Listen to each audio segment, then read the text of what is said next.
check. Now everyone is joining in. Here we go.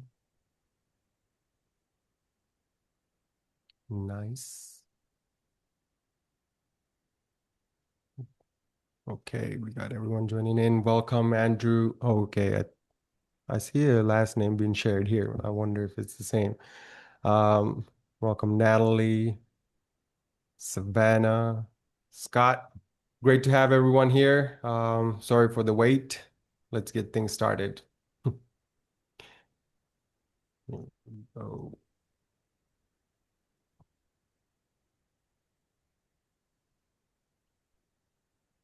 Right. Well, then, good afternoon, everyone, and welcome to the Dental Marketing Society's live webinar. I'm your host, Dan Disha, and today we are going to talk about how to stop revenue leakage. From chairside production to bank ready profit, we have practical, no fluff panel lined up for you. And the goal is simple: help you see where the money gets lost in between treatment documentation, billing, collections, and of course, the bank account. So, a few quick housekeeping notes to help you get the most of this hour. First, yes, we are recording. You will receive a replay link after the event, so you can rewatch and share with your partners. However, don't let that make you passive. The real value is happening right here, right now, live. So to make the best use of your time, do engage with us. You can use the Q&A button below at the bottom of your screen for specific questions you want me to ask the panelists, or else you can use chat to share your thoughts with your colleagues here. I'll have my eyes on both the feeds and will do my best to weave your questions into the conversation as we go along. Right. Amazing. So that's right. And of course, we're going to have a dedicated live Q&A session midway through. So we might able to pick and choose your questions and answer them a bit more in detail during that segment as well. So stick around. And of course, this is a live CE event. So please stay with us throughout the session, and towards the end, we'll share the CE credit instructions and how you can complete the required steps to receive your certificate. With that being said, before we begin, I would like to thank our sponsor, Equa Marketing. Equa is the dental marketing growth partner trusted by practices across the globe: USA, UK, Canada, Australia. The list goes on. And for over 15 years, their work focuses on three areas that matter deeply to dental growth: helping practices rank where ideal patients are searching, building websites that turn visitors into booked appointments, and of course, creating that content and social authority that builds trust before the first call. So, in short, Equa helps dental practices attract more of the right fit patients and build stronger, more profitable practices. I think I can do this. Nice. And here's the flow of our event today. We will be opening with the opening remarks. And once I bring in the expert panel, we'll also, as I mentioned earlier on, have a dedicated Q&A segment towards the mid of the event. And of course, then we will move into the commitments forward, and we'll be wrapping up by the end of the hour. Right. And of course, some of the key points that we are going to touch on tonight, well, today for a lot of y'all, and our revenue cycle KPIs, tax, accounting, from the billing perspective, as well as insurance gaps, and of course, clinical admin alignment and cash flow accountability.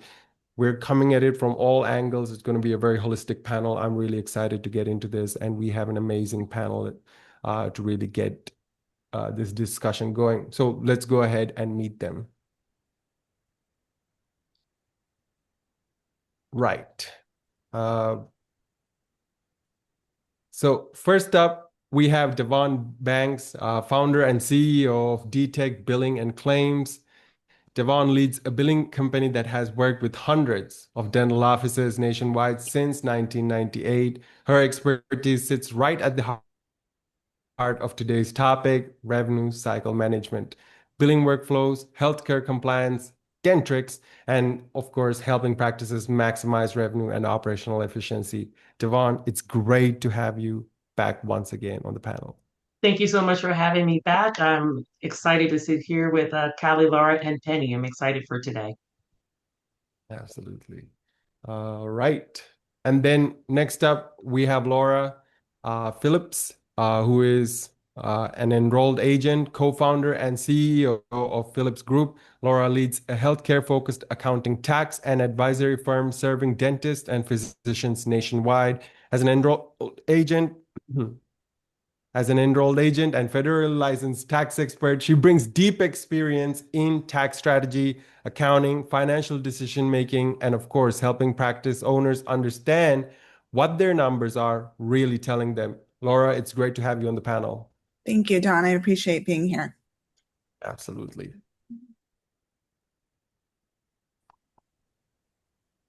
And next up, we have Penny Reed, the founder of Dental Growth Officer. Penny is a leadership growth advisor platform serving private practices and emerging dental groups, working at the intersection of leadership alignment, growth-driven culture, and operating systems. Of course, Penny helps practices scale with structure and clarity. Her work focuses on the foundational elements that separate chaos from sustainable expansion. It's great to have you back on the panel once again, Penny. Thank you, Don. Thank you for being here. Right. And then finally, we do have Callie over here, Callie Ward, founder of Dash Dental Consulting. Callie is bringing over 33 years in the dental industry, and her mission is to help dental teams align core values with effective communication, fostering exceptional patient care, and of course, team fulfillment. Callie, it's wonderful to have you back once again on our panel. Thank you so much, Don. I am excited to be here and to learn from the other panelists. I always love doing these. Amazing. Right then, now that we have met the panelists and everyone on this side of the table, I really do want to go ahead and get a quick pulse check on what's happening over there on our attendees side of the conversation, because you're the most important people we got tonight. So I'm going to go ahead and launch a quick poll over here so that where are my polls? Yeah, we can get a quick pulse check of what our attendees are feeling as their biggest revenue leak right now. So go ahead. Here we go. Go ahead and poll in. Where is your biggest revenue leak right now? Because this will help us align the conversation as we go along and prioritize on what your biggest problems are right now. So cash flow feels tight is option A. B, billing delays, collections, and of course, followed by patient handoffs are inconsistent. And then, of course, the online patients choosing your competitors over you. So we got cash flow being a bit tight on the lead here, followed by patient handoffs are inconsistent. And then, of course, billing delays and online patients following equally behind.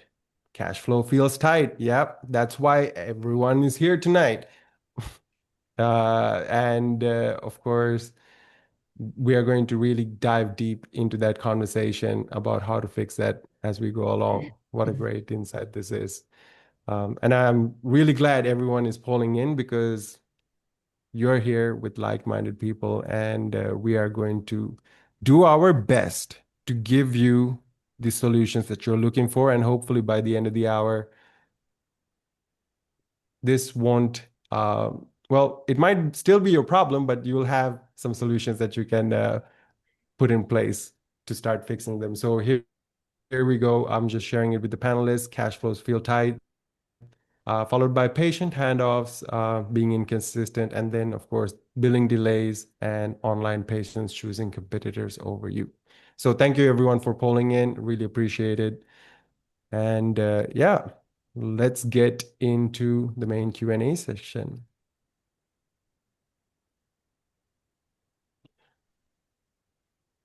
Okay, so the first question I have is for you, Devon. When a busy practice starts feeling cash flow pressure, Which revenue cycle metric usually drops first, even when the schedule still looks full? Go ahead. I would say something that I typically like to monitor versus the schedule being full, because that's really not a good indicator of success is a full schedule. Typically, what we're monitoring very regularly is the net collection rate. That's going to show the gap between, what you're contractually owed and what you actually collect. So it's going to expose the leakage even when the production looks really strong. Um, on our end, we typically like a healthy benchmark to be upwards of 98%. Anyone who slips below 95%, we're really concerned. Typically, we only see those numbers when we're onboarding a client. We don't have offices that are that low as existing clients, but 95% is kind of like, yeah, let's everybody sound the alarm. Another thing we do typically look at is the days in AR, right? So what is the average amount of time that the AR sits out there not being collected by the practice? And that's a very good indicator as well. When we get over 20 days, up to 30 days, that's our red flag area there as well. Ideally, we'd like to see revenue come in 7 to 14 days from when the production was done. As we are in the age of electronic funds transfers from insurance companies, as well as electronic patient billing, we have a little bit more of speed that we have the capability to implement in the office. So we're not waiting for the mail like years ago. We're not having to wait to mail claims in. Things are electronic. So the days outstanding number should be a little bit less now than what we used as a benchmark years ago. So that's another good key indicator there is just your days outstanding, or basically how long does it take for you to get payment in full from the date the production was done until it's down to a zero balance. Another thing we really strongly track is first pass resolution rate. Basically, are you getting paid on the first try when you're trying to submit a claim? Or are you having to deal with, requests for information and denials where you have to send in an appeal? So we really strive to have those claims pay out on the first time, making sure that we are doing what we call the kitchen sink method, throwing everything that's completely necessary, sometimes more, at a claim so that we're not fighting with denials and requests for information after the fact. It's really going to just be the more difficult of a feat to try to overcome when you're fighting with the claim versus just letting it sail through on that first go round. And then ultimately, we have something what we call is like the masking effect, where you see this full schedule and you're all excited. And, providers are typically looking at the schedule as an indicator and it looks very full, but full does not mean productive, right? And so just because you have like every space filled on the appointment book, it doesn't mean that that's giving you good production numbers.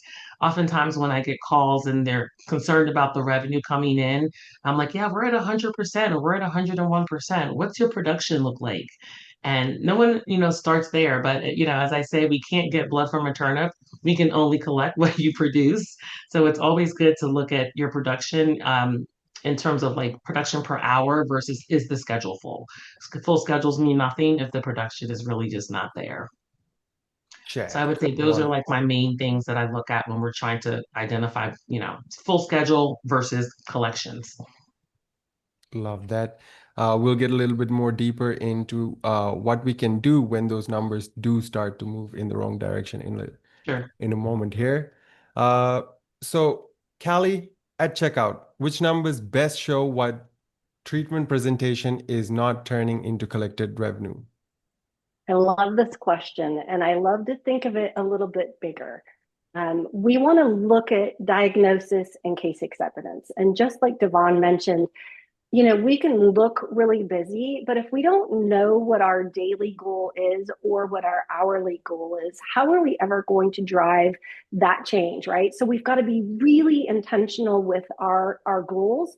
We have to be really intentional with where are we at, what's our starting point, and what's realistic to grow.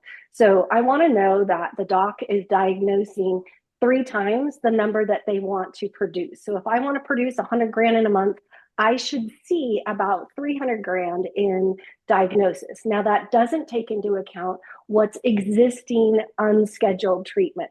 So there's so many different metrics that we can look at, and there's little changes that we can do to each metric to make a difference. So diagnosis, case acceptance, are those where we want them to be? Are we scheduled to productivity, or do we have gaps in our schedule? Do we have some handoff opportunities, some communication skills? Do we have some ability to increase our relationship with the patient to drive a higher case acceptance? So there's really a ton of different metrics that we can move our behaviors to try and drive different results. And I really look at case acceptance as a team sport. I don't look at it as a one person. It starts with our doc. They are the only dentist in the practice, or the one that we're tracking on that point, right? So we have the dentist, what's their responsibility and role in case acceptance, and it trickles down to every team member, assistants, hygienists, and front desk. So we all need to be on board and know what the value of the dentistry is versus what could happen if the patient doesn't move forward. We all need to be skilled in having a conversation with the patient on what's their budget, and then what's kept them from getting scheduled. We have the opportunity to be a patient advocate and to help solve problems for that patient. And when we take that approach, we see things improve down the road. Check. Now, with regards to case acceptance, how are you measuring that really? Especially when you mentioned, like, it's a team sport. How are you measuring each one's contribution? Great question. So there's different ways that you can do it, and it depends if you're using a dashboard. You can assign treatment teams, so the assistant that presented the treatment, or the hygienist that presented the treatment with the doctor, as well as the treatment presenter up front with the financial arrangements. So there's different dashboards that do different things. I like to track total practice, diagnosis, and case acceptance along with each doctor, so each provider there. And then if we're that drilled down with the team, I want to look at my treatment presenter, and I want to look at my assistant or my hygienist. So it's dependent upon the practice, but really it is the diagnosis versus how much do we get accepted, and is the diagnosis what we need it to be? That the acceptance, like if somebody says, oh, I have a 70% case acceptance, well, that's fantastic. Is your diagnosis getting you enough with that 70%? Check. Wonderful. Thank you very much for that, Callie. Mm-hmm. Now, Laura, let's talk a little bit more about accounting side of things. So what accounting or tax blind spot makes a profitable dental practice looks healthier than it really is? Yeah, I agree completely with Devin and Callie here. The big blind spot is solely focusing on production and making sure the schedule's full. It is not the indicator. First, we definitely have to look at production, but then exactly what Devin said, we need to make sure the collections is coming in, and 98% is very much the bench point. So that is a huge blind spot to not be looking at that. But even further, all practice owners know how much more everything costs right now.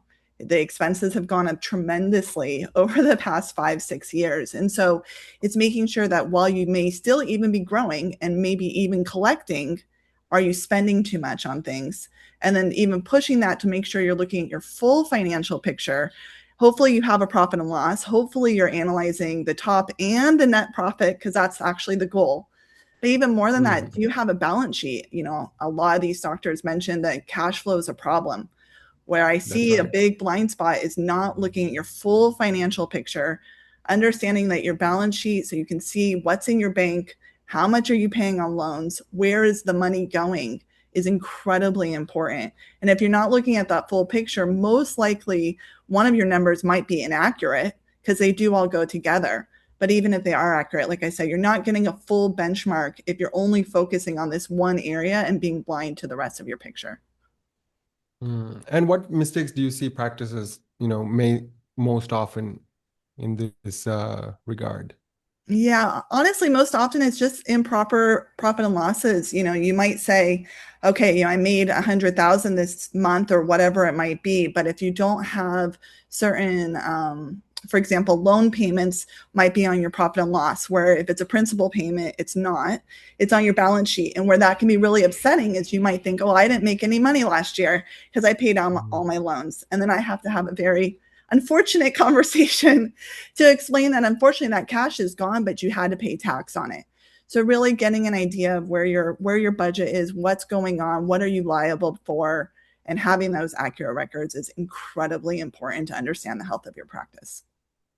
Check. Thank you so much, Laura, for the financial aspect diagnosis over here. And then, of course, let's get into, there we go. Let's get into the operational numbers. So, Penny, which operational number tells leaders that production is growing faster than team accountability? Yeah, so there's a couple that I would like to highlight. The first would be, and this connects back to what Devon was saying with the first question, as far as the tracking of the accounts receivable, beginning to look at the accounts receivable over 30 days. So the big picture, also what the insurance receivables are. So taking a look at that, that is the earliest signal that you would see in reporting that the production is moving faster than the team's ability to be able to keep up with that.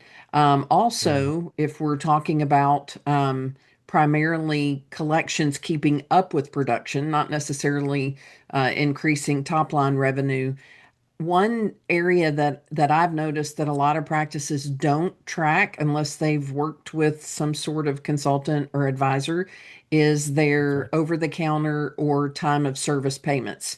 So the busier we get, patients slip out the door.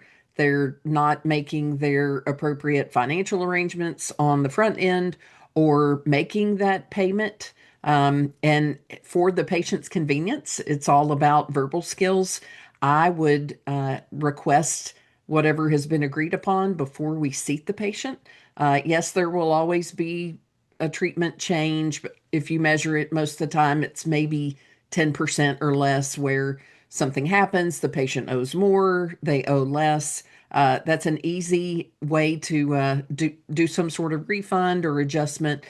So the time of service payments, meaning what was paid today for treatment that is done today or even not done yet. So it's not someone stopping in the office and dropping off a check for $500 because they're behind on some sort of balance. Should be 35 to 45% of what production is. So if that isn't happening, even if you've got a really tight insurance processing, claims processing system, you're going to be in a bit of trouble.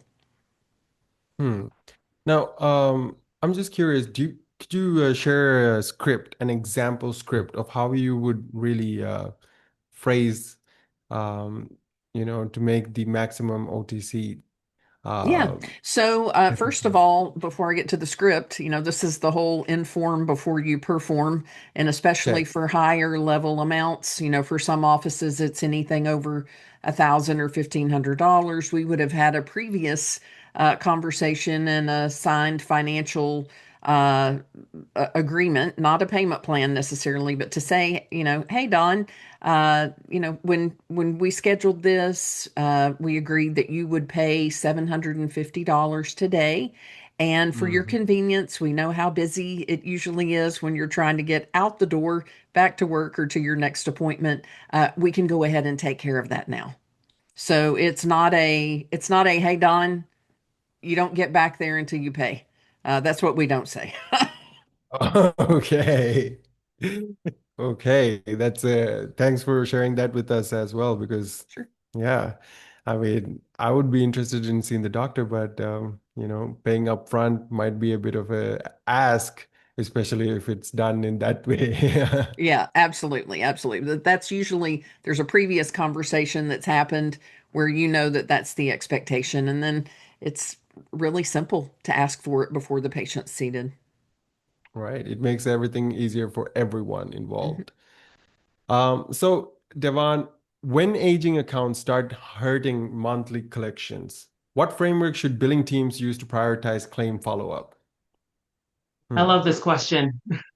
I love this question because I don't think most offices actually sit down and come up with a strategy, and that's really important. Typically, I see they're starting, it's in alphabetical order, Aetna's first, and then Blue Cross, and then Cigna, Delta in alphabetical order. And they start at the top and they start working their way down, and maybe they get halfway through the first page. And then the next time they come, they start back at the top again. And so we're working those same claims over and over again. And that's really just not a good strategy. So I recommend the first thing we do is sort the claims by the claim value, right? The claim value, then the likelihood of recovery, and the days outstanding, so that we can really move the needle with, whatever effort we have. I know everyone's time poor in the office these days. We're sitting on hold with the insurance company.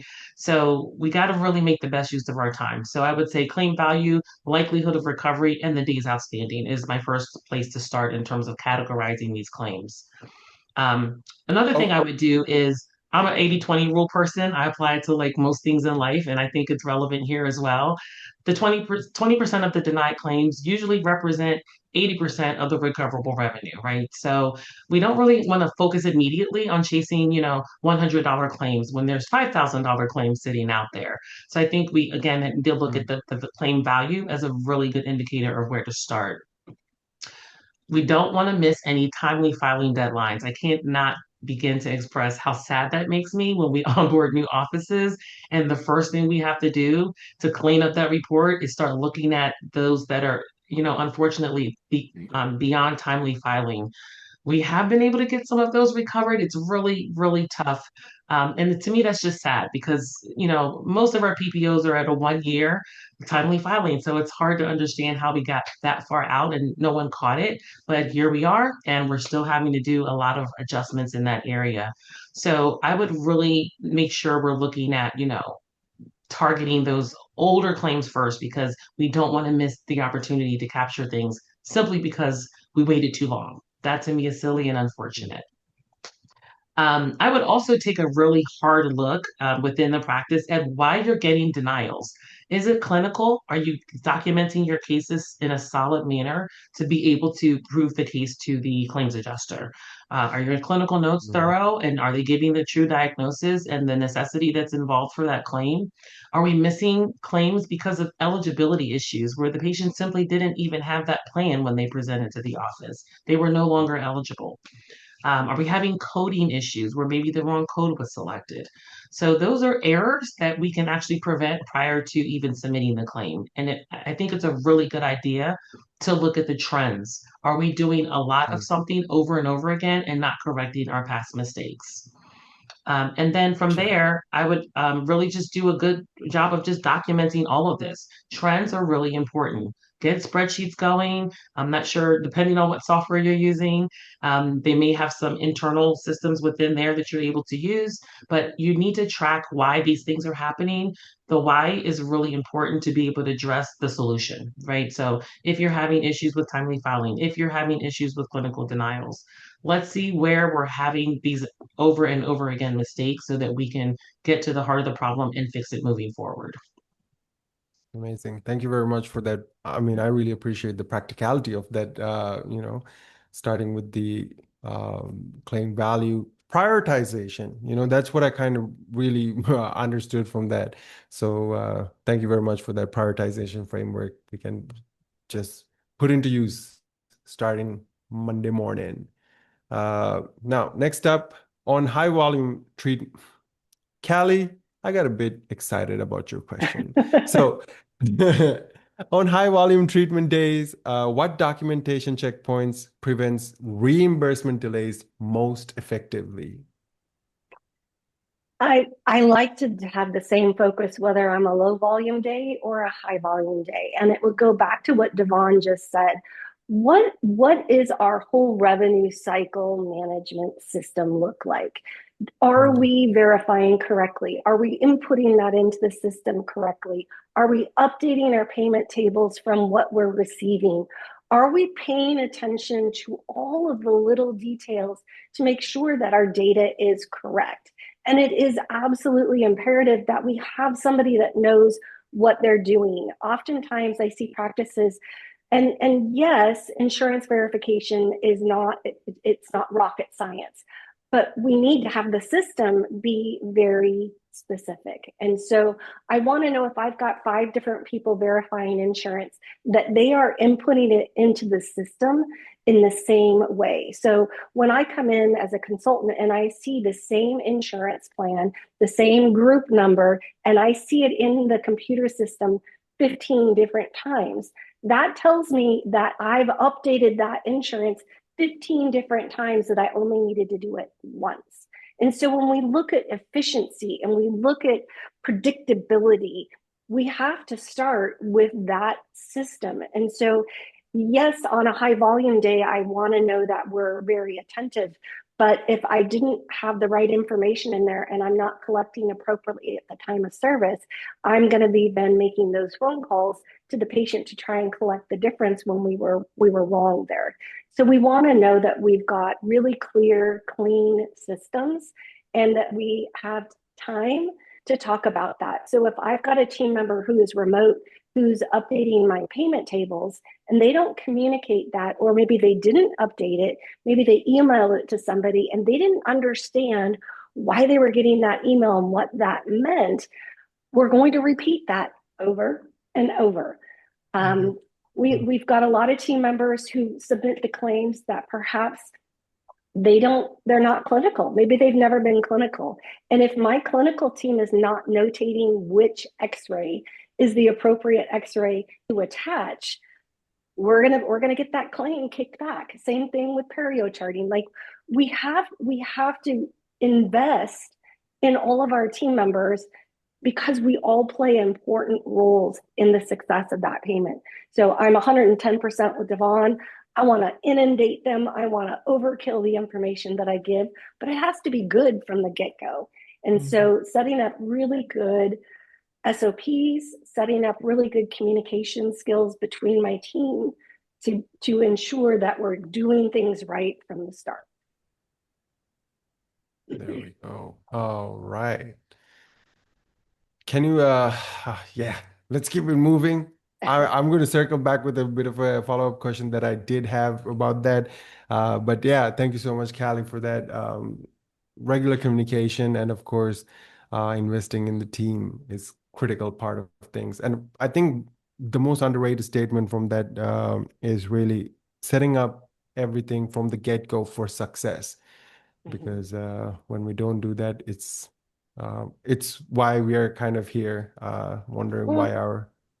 Go ahead. I don't want people to feel defeated before they've even started it, right? There's so many times I've come into a practice and it's just kind of a nightmare. Like, we've got so many things going on. And the really good news is you can make an impact.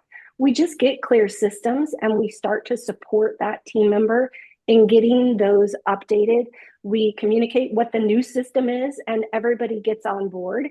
And we're able to clean up with the patients that we're seeing today, tomorrow, next week. And that adds up. Like, that snowball effect starts to take effect. So don't throw your hands up and think it can't be done. Like, oh my gosh, my team hasn't done this and I don't know how to clean this up.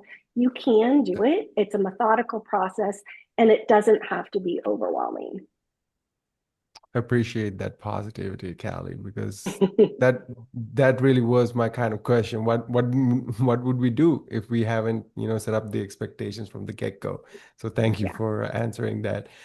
So Laura, in a monthly financial review, what conversation usually exposes hidden cash flow problems before profit starts falling? Yeah. So, we've talked a lot about production and collections and what that should be, but on a monthly basis, a doctor should be able to look at the history of their own practice. So that's very important. And then also look at KPIs, have a benchmark tool of what their numbers should be. I say that because even though we've been talking about that magical 98% number, to be fair, that's a general practice. Ortho is going to be a lot different. And so you need to understand, what your practice trends are, and then what, the nation trends are, even more locally, the state. And then that really goes back to the expenses we're talking so much about production collections, but rent, payroll, of course, labs, supplies, that is the majority of where your money is going. So it's knowing that, okay, on a monthly basis, maybe I brought in a new hygienist, they're working an extra day. Is the production matching it? Is my percentages still correct? An average practice of a general practice should be, after paying all their overhead expenses, they should be about 65% of their production if they're running really well. Right now, with everything costing more and they're heavy dental, they might be closer to 70, and that is still reasonable. But if they're, having everything creep up, they love that neighborhood lab, but it's just they're raising their fees too much, they need to check that regularly on a monthly basis, because there is things they can do, especially like I mentioned, lab. I'm definitely not the type of person to tell you to move. If you have a great lab that's doing quality work, we want you to work with that, but make sure you're billing enough or the insurance is paying you enough for that information. And so on a monthly basis, really seeing, where that production money is going to operate your practice is incredibly important.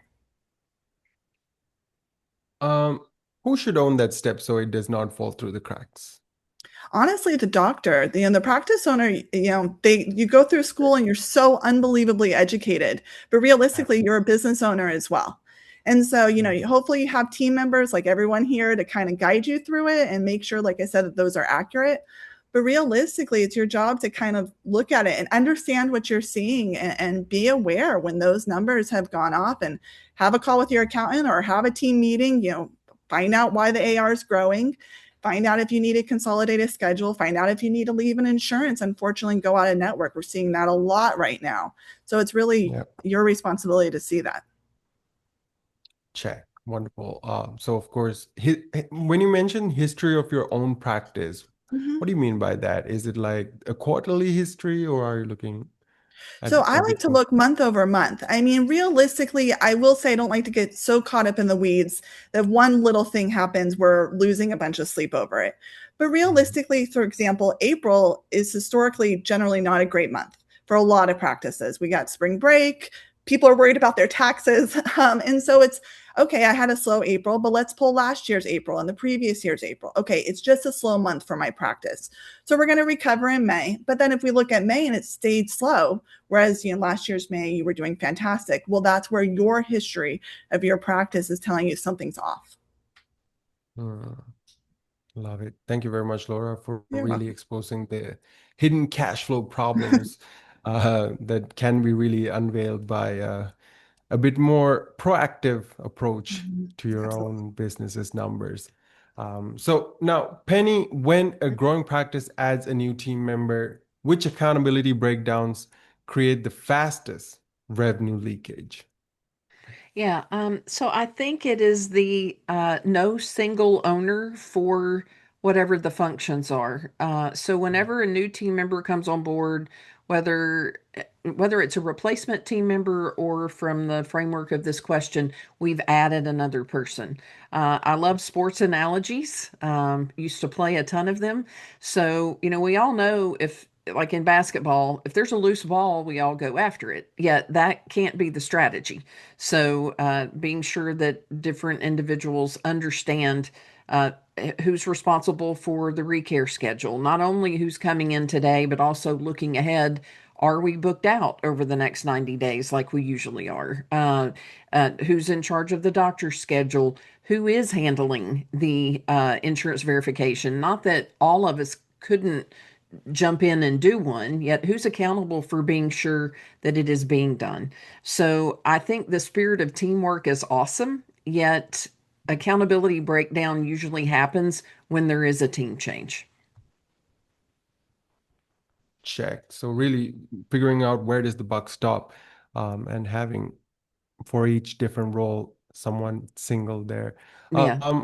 So what are the mistakes that you see practices make most often here? And really, when it comes to single accountability, how can we really fix that? Yeah. So insurance verification is one. The other is making sure that we have, at least on the back end, the documentation that we need in order to get claims paid. So that goes hand in hand with what we need to educate the patients regarding why they need the treatment or why they may want the treatment, because We know patients do what they want to do. They justify it with logic. We can tell them all day long what they need, and ultimately they're going to do what they want. And so, looking at those different areas, and also, if we don't have the amount of documentation that we need, and I believe Devon and maybe others may have mentioned this earlier, the number of claims that are rejected, the number of requests that we have for more information. And I'm a fan of outsourcing insurance. That's not what I do. Yet I often will recommend to offices because there's not a great way to find individuals. A lot of people will say they know how to do it and they really don't.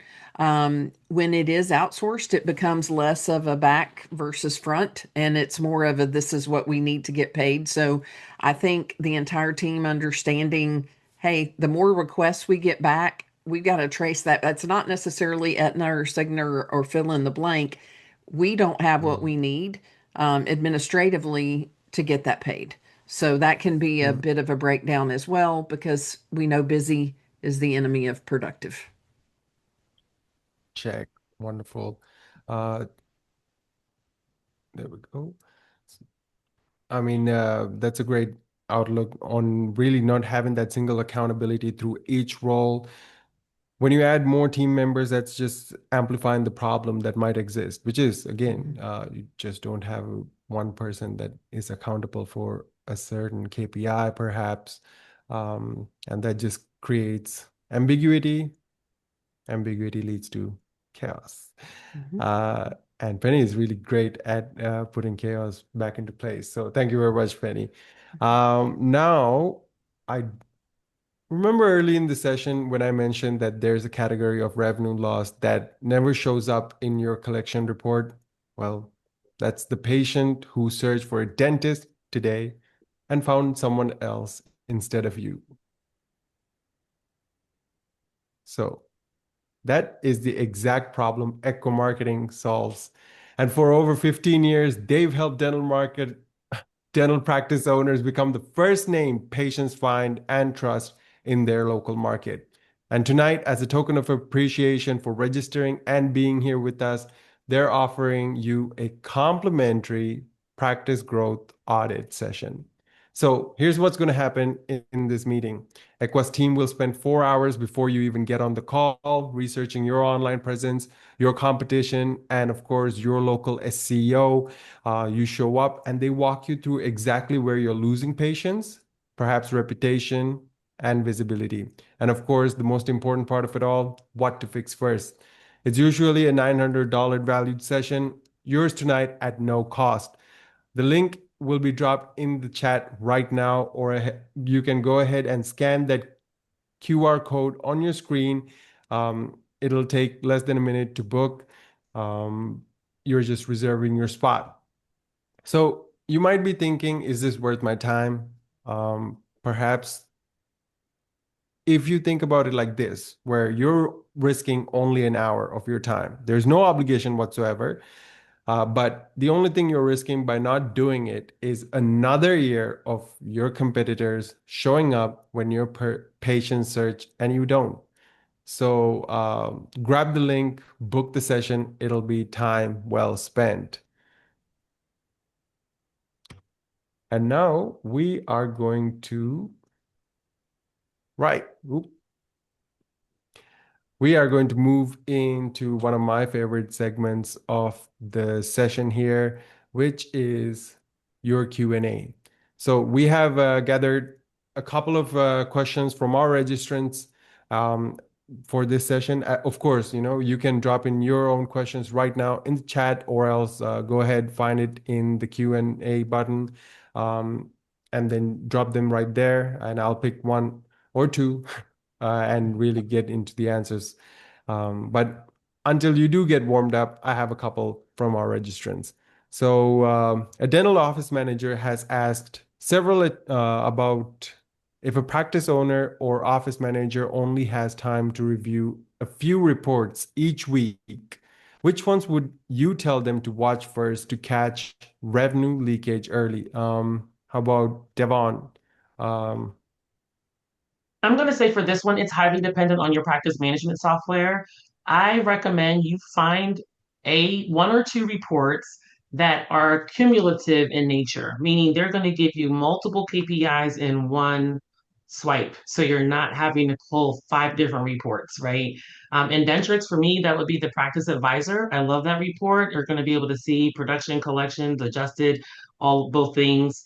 Um, you're going to see the revenue, you're going to see the AR, you're going to see new patient numbers. I mean, it's just really a good cumulative report that you can look at from a high level. And then if you notice some things are a little off, you can drill down, right? And pull a specific report that gives you more detail there. But I think it's good just to take a high level look at things. I also love that it compares two different months at once, right? It's always good, as I think Laura mentioned, to look at your history of your practice. So last month was this, and this month this is where we are. I'm again not as familiar with some of the other software systems, but just generally speaking, I think it's just good to find one or two that give you multiple data points or KPIs in one view. Check. Thank you very much for that, Devon. Sure. Go ahead, Kelly. I think I see your hand Yep, you pulsing. do. I just want to add on to that. I think, I'm a huge proponent of knowing your numbers. Like we can say to our hygienists, how are you pre-appointing? And they're always going to tell us I'm pre-appointing everybody. And then you drill down and the data is different. So I want you to base your decisions on facts. And I think, if you're not using a dashboard, that's okay. Take what Devon mentioned there, like pull that practice advisor, start your own spreadsheet and say January, this was my production, this was my collection. And then as you add the next month and you see the quarter Q1 and you compare it to Q1 of last year, when you see those data points, they tell you a story. And that story gives you opportunities to work on the practice, not just in the practice. So if we picked 1 to 2 metrics out of there that we've been watching, if we have a conversation with our team, the answer is always in the room. We start to talk about, what do you think we could do differently to see a different result? So now we're talking behaviors, attaching them to KPIs, and what does the metric do when we focus on trying something differently? So I love that, Devon. Focus on the metric that you're going to try. When you're going to try something differently, do make sure that you focus a certain KPI, from the get-go, because otherwise, if you're not able to measure it, you're not going to be able to improve it, or even worse, you're not going to figure out it's leaking. Right. So wonderful. Now I do have a question from, okay, Dr. Sonal Jain. Um, Dr. Jain is asking, what is the cleanest way for an owner to decide whether an expense or supporting growth? What is the cleanest way for an owner to decide whether an expense is supporting growth or quietly draining profit? Laura, can you start us off on this? Yeah, absolutely. So honestly, it goes back to the history and the trends. Realistically, depending on what you're spending on, you do have to give it a little time. If it's a marketing campaign, it's not going to be overnight. Even if it's a new employee, hopefully it will be a little bit sooner that it will pay off. But it's still, someone's going to come in and just get your production numbers up in one day. It's not going to happen. But once you're able to give a little bit of ramp up time for whatever the expense is needed, you have that spreadsheet Kelly mentioned, or you have it on your financial statement that you're reviewing, and you absolutely should see that indicator go up. So if it's another hygienist, hopefully you're tracking specifically your production hygiene. Is it paying off? Are we checking the percentage that it's matching? If it's marketing, then it should be the whole practice improving. And so it's, once again, going to that history. You have your own benchmark of what your practice is doing and making sure it's paying off. Mm-hmm. Does anyone else have anything to add to that by any chance? I think piggybacking on what Laura said is, if you're looking at adding a team member, being sure that you ahead of time begin to add, like, the goals should change, so that everybody's mind begins to work differently, depending on what your staff salary costs are. You're bringing on another team member, you could take their gross salary and multiply it times 4 or times 5, depending on what your ratios are, and that's the new target. Now you do have to give it some time, yet I would go ahead and be reworking, forecasting, looking at what changes we need to make in order to hit that as soon as possible, rather than waiting months into it and saying, oh, okay, now we've accrued this additional overhead cost. We should have caught up by now. So I think being prepared and knowing what to look for. Okay, check. Thank you very much for that wonderful advice, Laura and Penny. Uh, okay, there is a very interesting question here by a practice owner, which, okay, I'm just going to read it out loud. What should a practice have in place internally before outsourcing so the outside partner can actually succeed? Devon, would you like to have a For crack me, at I this? think, yeah, I would love to answer this one. Our most successful clients at least have somebody that we're able to liaison who is solid and there, and we can have a good relationship with. It's really Okay. difficult when there's a lot of turnover at the front. I mean, we're taking off, a lot of the weight of the day-to-day activities and the research and the writing the appeals and all that. But we do need to operate as a team. It's a partnership. And I need a partner on the other end. So Mhm. number one, let's just say for argument's sake that the office does just not have someone solid there, right? Because as we know, turnover's been a little bit much lately. Then the Yeah. practice owner is going to have to operate in that space, right? I need someone that's going to operate with my team, and we can come together and partner on some of the challenges that we're going to come across. We're going to have to talk about, is the documentation sufficient? We're going to have to reconcile that the numbers are accurate. We're going to have questions. They're going to have questions.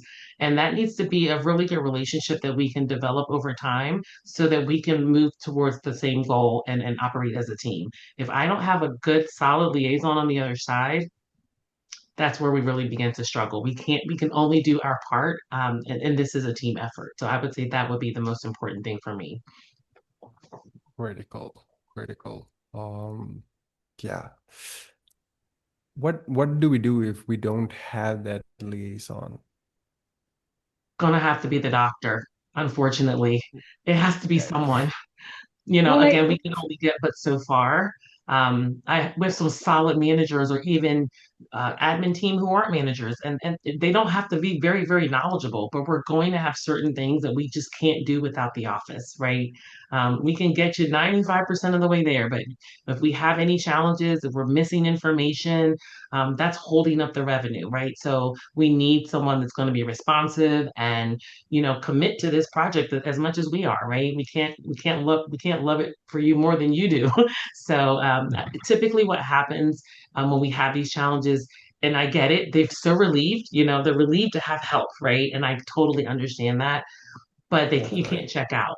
You can't completely check out and say, "Oh, out of sight, out of mind." Devon's handling it, and I want to say it was Penny who mentioned something interesting that we see a lot as well with the patient balances. Right? It's like, oh, there's a company, they're handling everything, and they get a little bit lax at the front because they know that we're a backstop.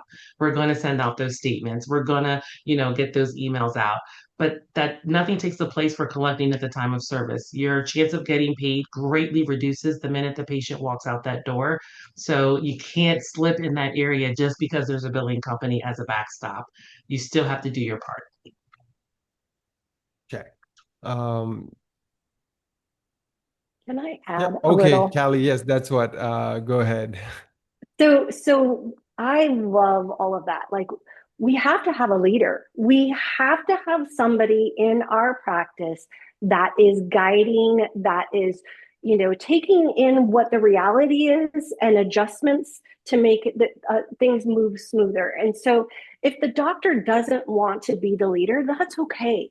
They just need to hire and support somebody else in the practice to do that. And when we think of culture, that is something, if you are going through team members, I want you to ask yourself, what's the role that I play as the owner of the practice, as the office manager of the practice? in that we are losing people? Is it our systems? Is it our communications? What is it? Like we have to take some ownership in the culture of the practice. And when we think of the bottom line and profitability and all of these pieces, if we don't have leadership in place, if we don't have a culture in place, we are going to struggle with collecting what we want to collect, because every team member that we lose, we go back in time. We are backtracking, we're getting like we're recreating the wheel when we really should be adding on, right? Like putting the gas to the pedal. So if you need help in leadership, if you need help in delegating and then honoring what we've delegated, that is where we start to get the team on board. And when your team is on board, they're excited.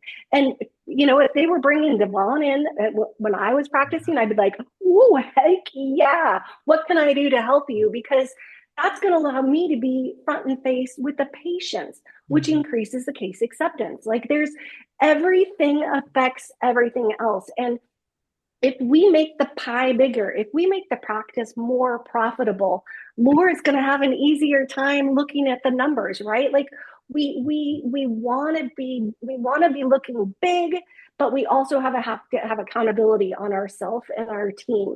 And I think it's really helped by positivity. Shout out the team members who show up every day, who do a great job. Acknowledge your team for the behaviors you want to see more of. Celebrate the positive, and then look at the challenges as, wow, that is a great opportunity. And then provide time as a team to figure out what could we do differently to hit that opportunity. So culture it's not just woo-woo. Culture is really pivotal in your bottom line. And it can be done. And sometimes you just need somebody to ignite you with a little bit of energy to get there. Love that. Thank you very much, Callie, for, I just really appreciate the positivity. And as you mentioned, culture is so integral, and getting that right really helps everything else, makes really everything does. else much more doable, much more possible. So, And fun. and fun, key word there. Now, as we have arrived at the top of the hour here, I do want to get one last round of from our experts here on what is the key takeaway from our conversation today. I mean, we have all the different aspects of a practice, well, a lot of them, and I'm just really interested to know what can we do right after this call. Well, Monday morning, to stop the leaks, especially when it comes to, the tightened profit margins that a lot of our attendees had. I know that was a lot. Devon, can you take the lead? I think the thing that I want everyone to take away is that the things that you can measure, you can improve. So it's really important to track things and not make the same mistakes over and over again. Figure out where your gaps are, plug those gaps, right? If you're having something trending in a certain direction, figure out the cause and fix it. And so you're not just over and over again doing the same thing. Measure and improve. Measure and improve. Thank you very much, Devon, for that. Penny, how about you next? I would, as far as an immediate takeaway, and is to share with the team, because everyone plays a role in this. What specific patterns, if there are, there are usually reasons why, for example, claims don't get paid. And so, maybe it's a specific x-ray that we don't have. Maybe it's a preoperative photo, whatever. Maybe it's how we're what we're asking for the patients, or putting on the treatment plan with the payment tables.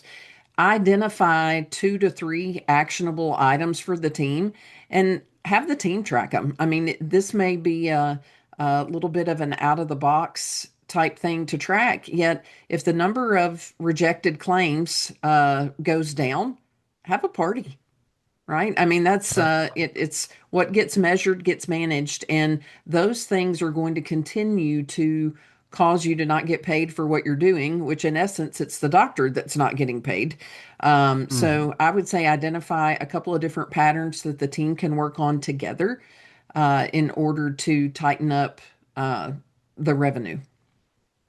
Check. So really figure out the patterns that are leaking your revenue, and of course, celebrate the small victories to ensure that we care about those things. That's a very interesting way of putting it. Thanks, Penny. Of course, next up, Callie, what do you think? What is the key I takeaway? really love the numbers. Know your data. If you haven't been tracking, no worries. Just start and start with the things that you're comfortable with. Start tracking. Look at the story that the numbers tell you, and then work with your team on being proactive.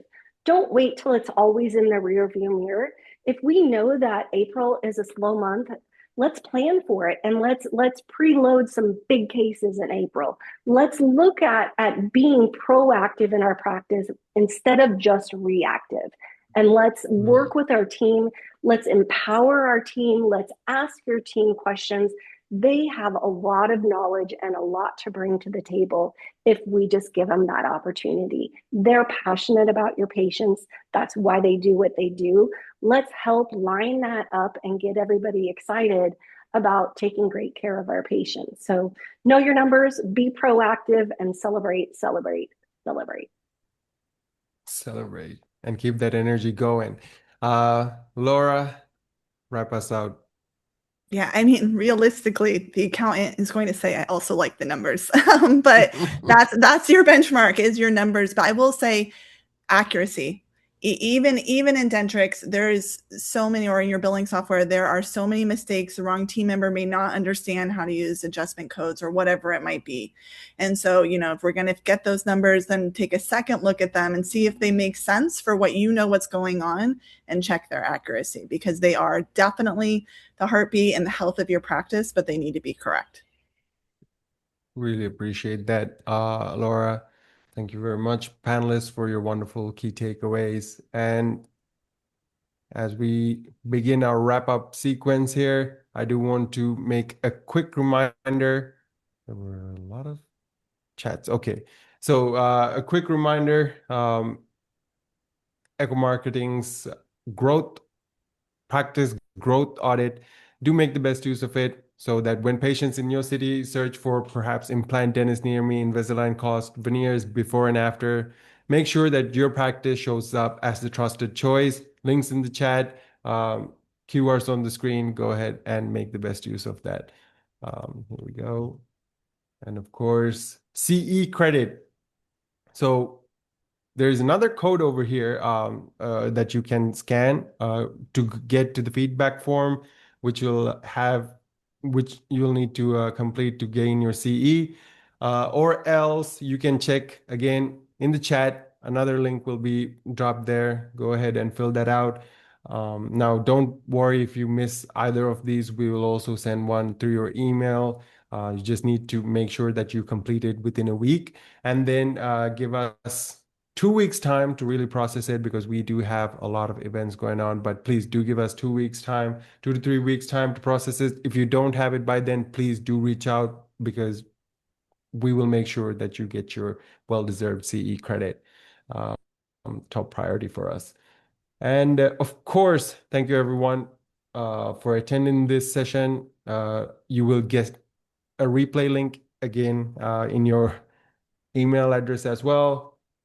Do check your spam or junk folders for that. And with that being said, I really do want to appreciate Devon, Callie, Laura, Penny for sharing such practical insight today. And of course, thank you to everyone who joined us live. If you want the practice growth audit, go ahead, use dentalmarketingsociety.com/MSM. And with that being said, I'm your host, and it has been my pleasure and privilege to host this panel. Dan Adisha, signing off behalf of the Dental Marketing Society. We'll see you on the next one. Take care, everyone. Bye-bye now. Thank you. Thank you very much. Thanks, Bye-bye. everyone. Thanks, everyone.